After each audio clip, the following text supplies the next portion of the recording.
Terraform do we have this repository set up where where we're using a lot of the configuration for a given environment, and it's broken down into different directories. Like you'll have a prod directory, and then you'll have Terraform code in there, and then you'll have a staging directory, and you'll have Terraform code in there. And it's your responsibility to promote an upgrade from one of those directories to the other directory. Let's contrast that with like a traditional software development process where you open up a branch, you might have a preview environment come up from that. You're building a Docker image, it has all your code in there, it's a service that's running. If there's any problems with that service starting up, the old service can still stay online. If you want to roll back, you can just deploy that other previous container, and that's really nice. I think the problem comes that Terraform is solving a different problem at a different part of the stack.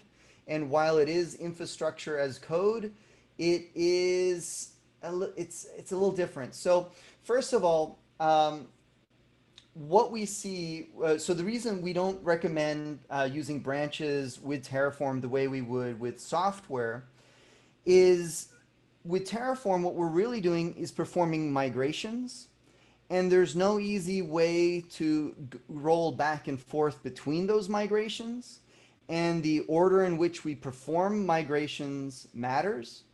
If you perform, we talked about this last week actually, if you're relying on like data sources in Terraform, it's very easy for you to create a cycle in your code where you first provision the resource, then you update the code to use a data source that looks for an ID that was created from the previous run, and you apply it, and that works.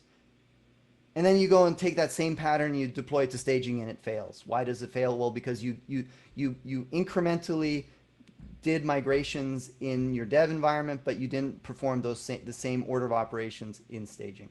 So that's one of the reasons why you want to do that. But the other thing I want to point out here is that Terraform is really doing the continuous delivery for you. And then you have patterns for how to do continuous delivery.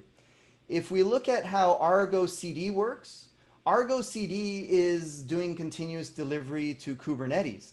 And while there's 1,000 tools out there to help you deploy to Kubernetes, ultimately what you're doing is you generate some resources, you generate these manifests that are in YAML or in JSON, and you submit those to the Kubernetes API. So what argocd is doing is like, hey, you point me at a GitHub repo, and I'm just going to make sure that this Kubernetes cluster looks identical to this GitHub repo, synchronizing everything. So what happens is your job as an operations engineer or release engineer or whatnot is to massage this repo into the desired state you want.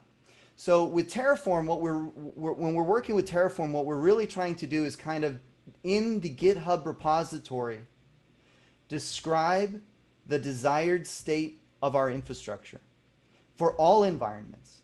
And keep in mind, staging and dev, those are production, but just for a different user.